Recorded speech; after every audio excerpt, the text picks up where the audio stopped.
Twelfth board में computer के मैं कुछ रिपीटेड और बहुत इंपॉर्टेंट क्वेश्चन लाई हूँ। तो हेलो मेरे प्यारे बच्चों, कैसे हैं आप लोग। आज मैं कुछ ऐसे क्वेश्चंस डिस्कस करने जा रही हूँ जो कि बहुत फ्रीक्वेंटली बोर्ड एग्जाम्स में पूछे जाते हैं। तो चलिए स्टार्ट करते हैं।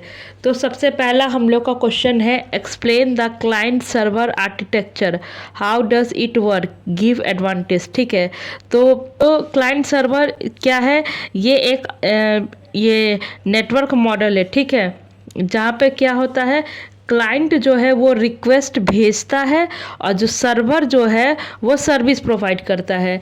तो क्लाइंट क्या है, जैसे हम लोग गूगल पे टाइप करते हैं, जैसे मेरा चैनल ये फाइंड आउट करना, मनीषा टेक वाइब्स, तो मैंने अपना ये जो चैनल का नाम है वो गूगल पे लिखा। ठीक है, तो गूगल क्या किया, तो जो क्लाइंट है यानी जो मैं हूँ, तो मैंने क्या किया, अपना रिक्वेस्ट भेजा। ठीक है, और फिर जब भेजने के बाद क्या हुआ कि जो गूगल है वो मेरा रिक्वेस्ट ले लिया और फिर इसके बाद उसके बदले में वो क्या दिया, रिस्पॉन्स दिया कि हाँ ये इस नाम का एक यूट्यूब पे चैनल है जो ये मतलब कंप्यूटर के बारे में ये बताता है, ये बोर्ड एग्ज़ाम का तैयारी करवाता है। तो इस तरह से जो भी इसका रिलेटेड इन्फॉर्मेशन होगा वो रिस्पॉन्स के तौर में हम लोग को देना स्टार्ट कर देगा, सच एज डेटा, फाइल्स और वेब पेजेस। जैसे यहाँ पर ये दिया ना, जैसे डेटा, फाइल्स या वेब पेजेस जो हम लोग गूगल पे सर्च करते हैं उसको एक वेब पेज भी हम लोग कहते हैं।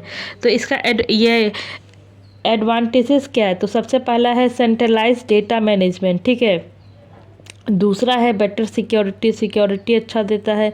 तीसरा है इजी बैकअप एंड मेंटेनेंस, इसका इजीली बैकअप भी हो जाता है और मेंटेनेंस भी बहुत इजी होता है।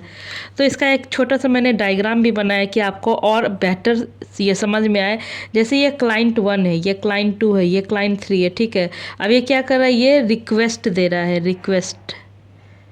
रिक्वेस्ट दिया, फिर ये सर्वर को, ठीक है, जहाँ पे बहुत सारा डेटाबेस है, जहाँ पर मतलब हर कुछ है, फिर ये क्या देगा, इसको सर्विस देगा, ये रिक्वेस्ट देगा और ये सर्विस देगा। तो इस तरह से ही जो हम लोग का क्लाइंट सर्वर आर्किटेक्चर है वो वर्क करता है। ठीक है, अब दूसरा क्वेश्चन हम लोग देखते हैं जो कि ये बहुत इंपॉर्टेंट क्वेश्चन है और ये DBMS का है, लेकिन ये बहुत इंपॉर्टेंट है।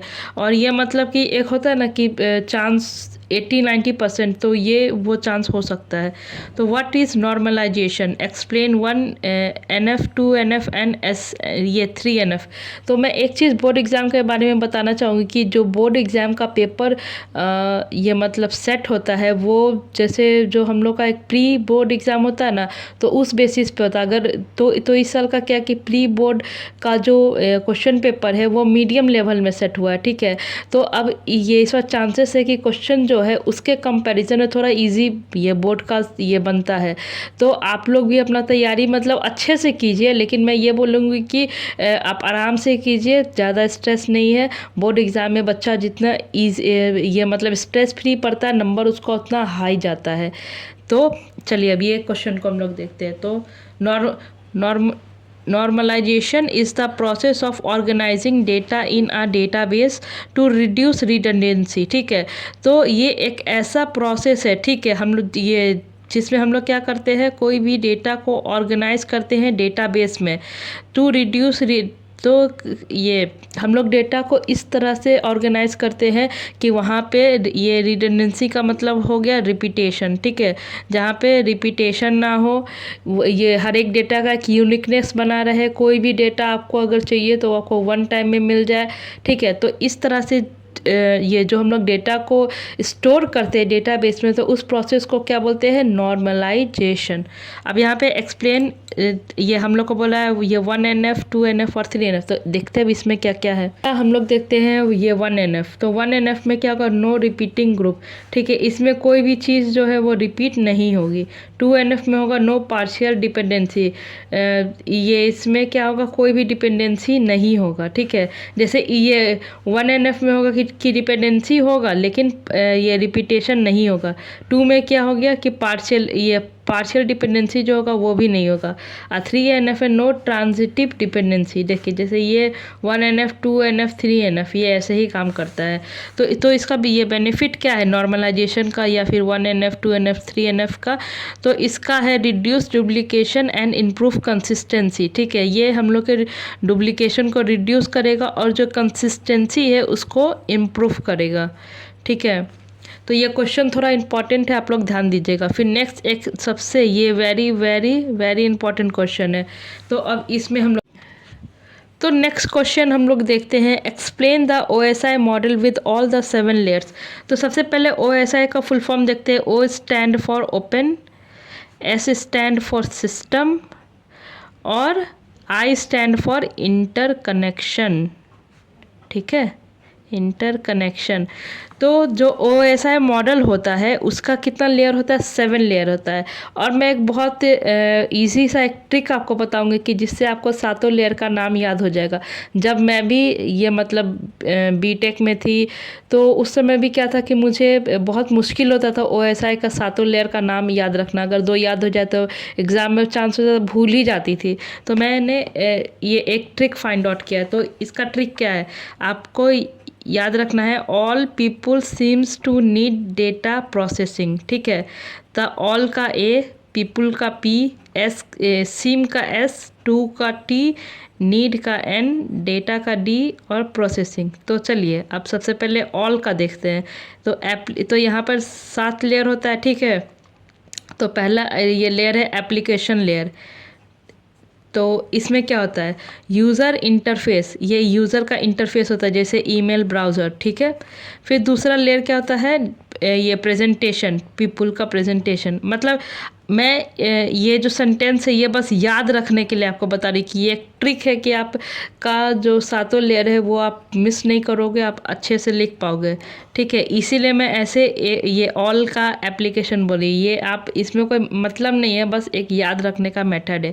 तो प्रेजेंटेशन में क्या है, डेटा फॉर्मेटिंग एंड इनक्रिप्शन। यहाँ पे जो डेटा है उसको फॉर्मेटिंग किया जाता है और एनक्रिप्ट किया जाता है। ठीक है, एनक्रिप्ट और डिक्रिप्ट एक प्रोसेस होता है। ठीक है, जैसे कोई भी डेटा है तो उसको अगर हम एनक्रिप्ट किसी कोड से करते हैं तो वो उसी कोड से डिक्रिप्ट होगा। ठीक है, तो फिर उसके बाद क्या, ये तीसरा में क्या है, सेशन लेयर।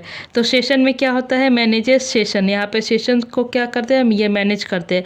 फोर्थ में क्या है, ट्रांसपोर्ट लेयर। तो ट्रांसपोर्ट में क्या होता है, रिलायबल डिलीवरी। यहाँ पर ये जो डिलीवरी है वो TCP और UDP के ये माध्यम से किया जाता है।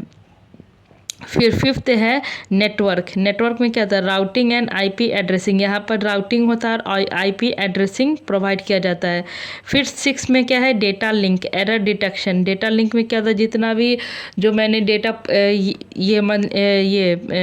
इसमें ये लिया है, फॉर्मेटिंग करवाया है, सेशन मैनेज करवाया है, उसको डिलीवरी करवाया है, फिर उसका IP एड्रेस हुआ है। फिर डेटा लिंक में जाकर उसमें अगर कोई भी एरर हो तो वो डिटेक्ट कर लेता है, मैक एड्रेस इसको कहते हैं।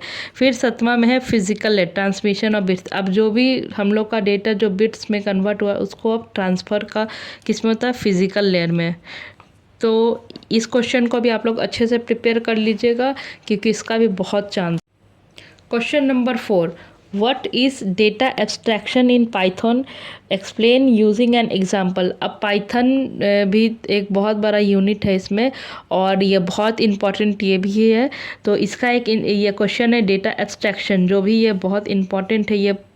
ये भी बहुत चांस है कि ये पूछा ही जाएगा। ठीक है, इम्पॉर्टेंट है ये। तो अब देखते हैं कि डेटा एब्स्ट्रैक्शन कहते किसे। Data abstraction means hiding implementation detail and showing only essential feature of an object. इसका ये मतलब है कि आपको उतना ही चीज़ दिखाया जाएगा जो आपके काम का है, जो उसका प्रोसेसिंग है वो आपको नहीं दिखाया जाएगा। ठीक है, तो एब्स्ट्रैक्शन जो डेटा एब्स्ट्रैक्शन है वो हम लोग UPS में भी पढ़े होंगे।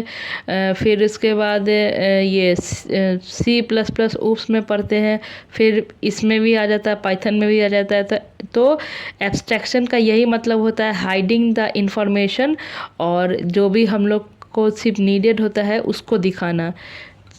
जैसे in Python abstraction is achieve using, अब पाइथन में जो एब्स्ट्रैक्शन है वो कैसे अचीव, मतलब कैसे हम लोग यूज़ कर सकते हैं। तो पहले क्लास का यूज़ करेंगे, फिर मेथड्स हो गया, अब एब्स्ट्रैक्ट बेस क्लास। ठीक है, यहाँ पर एक मैंने छोटा सा एग्जांपल भी लिया कि और बेटर आप लोग को समझ में आए।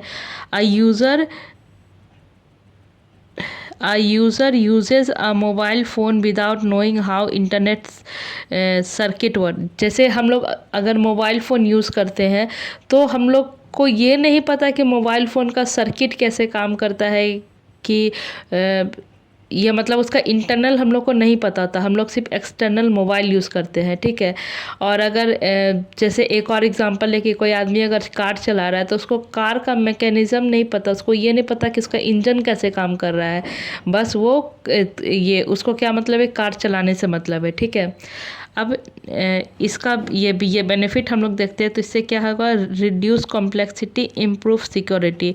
ये क्या करता है, जो भी कॉम्प्लेक्सिटी उसको रिड्यूस कर देता है और सिक्योरिटी को बढ़ाता है। तो देखिए, जैसे यहाँ पर एक छोटा सा ये डायग्राम भी है, जैसे यहाँ पर एक यूज़र है। ठीक है, ये इंटरफेस है, ये कार, जो मैंने कार का भी एग्जाम्पल आपको बताया उस हिसाब से मैं बता रही, कार फंक्शन करता है।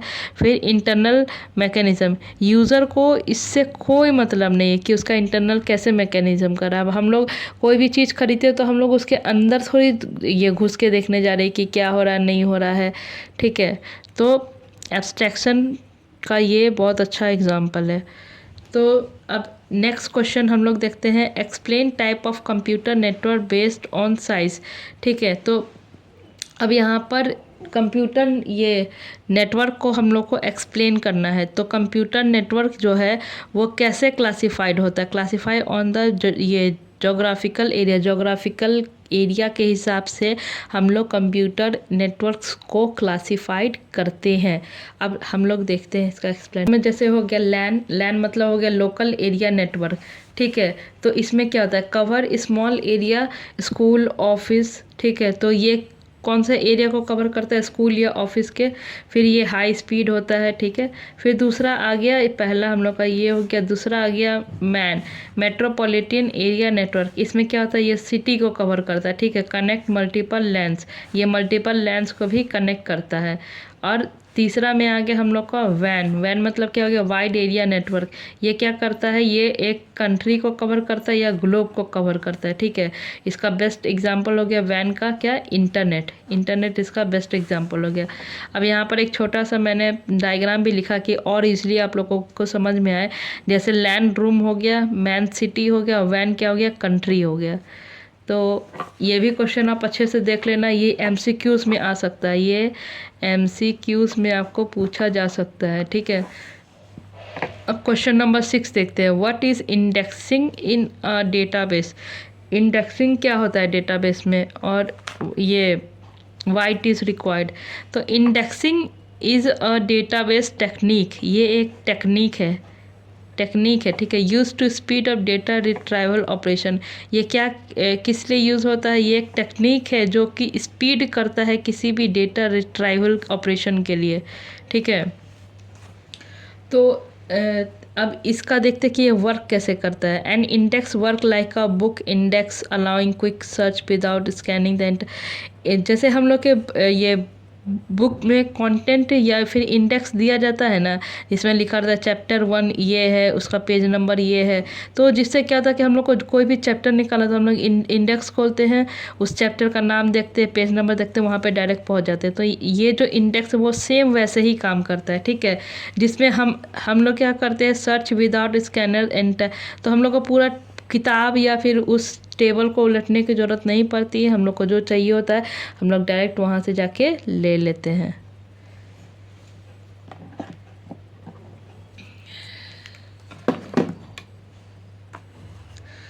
फिर उसके बाद अब हम लोग देखते हैं इसके टाइप्स कितने होते हैं। तो इसका जो टाइप्स है वो क्या होता है, ये 2 टाइप्स है, एक प्राइमरी इंडेक्स, एक सेकेंडरी इंडेक्स। ठीक है, इसके 2 टाइप्स है, प्राइमरी एंड सेकेंडरी इंडेक्स। इसका डिसएडवांटेज ये है कि ये बहुत ज़्यादा स्पेस लेता है। अब क्वेश्चन नंबर 7 हम लोग देखते हैं कि explain the concept of primary की एंड फॉरेन की।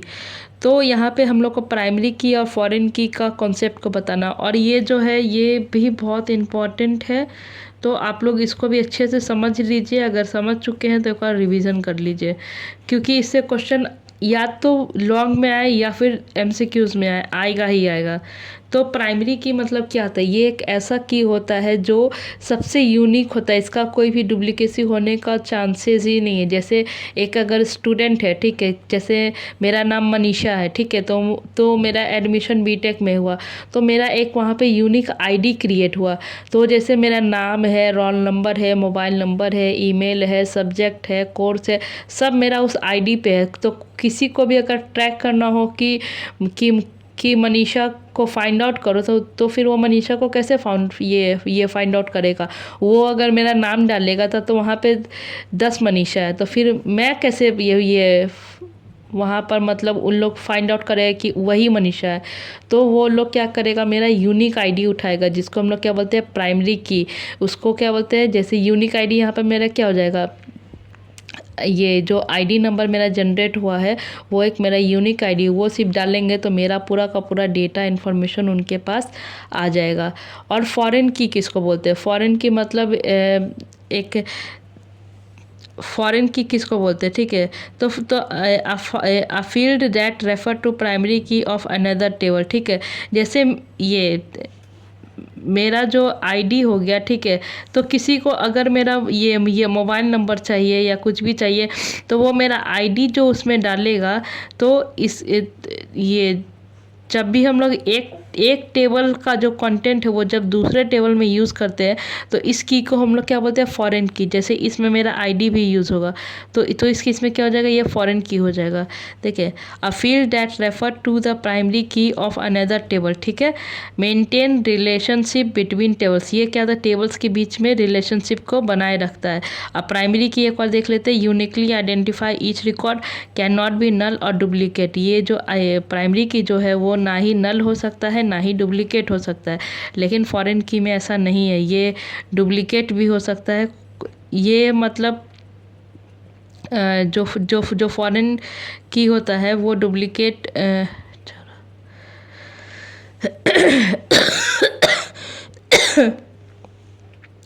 अब इम्पोर्टेंस ये इसका देख लेते हैं, एनश्योर्स, ये इसका इम्पोर्टेंस देख लेते हैं, एंश्योर्स रेफरेनिकल इंटेग्रिटी इन डेटाबेसेस। तो ये जो है वो ये रेफरेंशियल इंटेग्रिटी को डेटाबेस में एंश्योर कर देता है।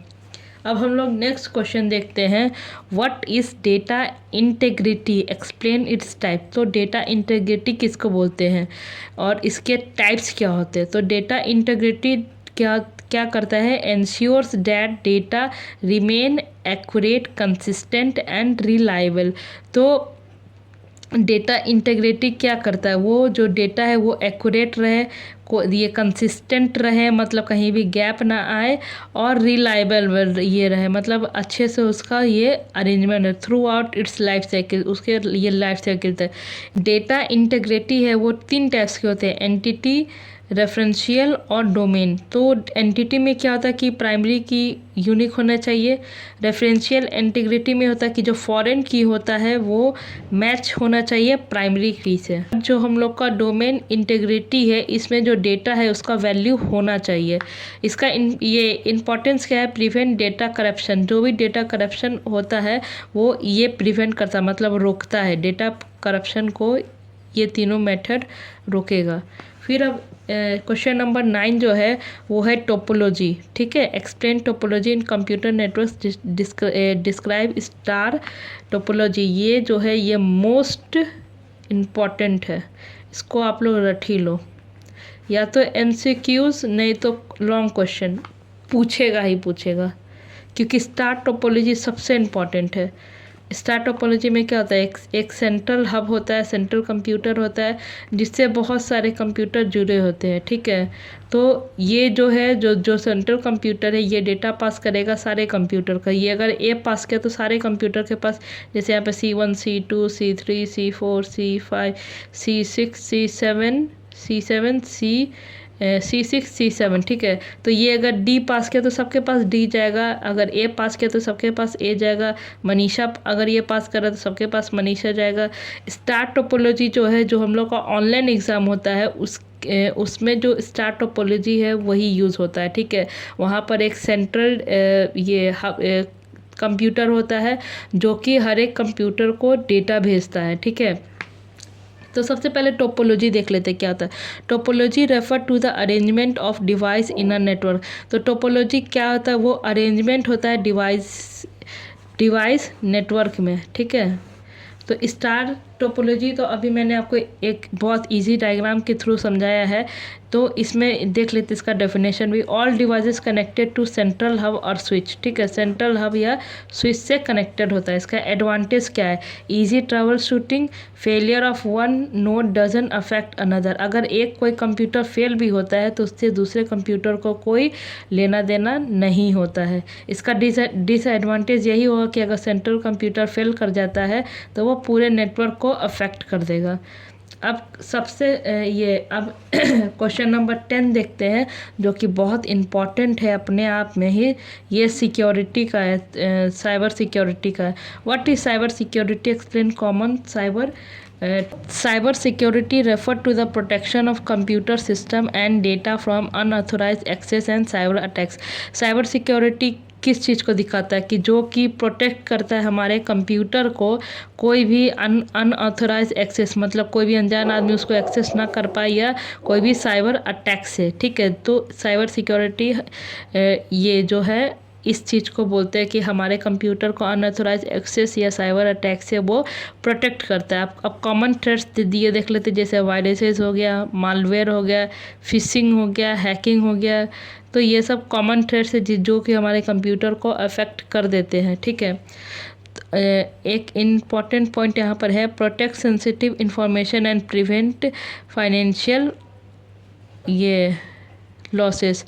तो यहाँ पर है कि हम लोग का जो भी सेंसिटिव डेटा होता है, इंफॉर्मेशन होता है, उसको हम लोगों को क्या ये मतलब अच्छे से मैं क्या बोलूँ उसको, जो कि ये जैसे एक इम्पॉर्टेंट पॉइंट यहाँ पर ये है कि जो भी हम लोग का ये बैंकिंग का इंफॉर्मेशन या कोई भी सेंसिटिव इंफॉर्मेशन को हमेशा ही ये सिक्योरिटी में रखना चाहिए, क्योंकि अगर कभी कभी क्या होता है कि हैकर्स लोग सक्सेस हो जाते हैं उसको ये अचीव करने में, तो हम लोग का बैंक अकाउंट खाली हो जाता है। तो इसीलिए हमेशा सतर्क रहना है, और साइबर सिक्योरिटी के बारे में जिनको नहीं भी पता उनको भी बताना है।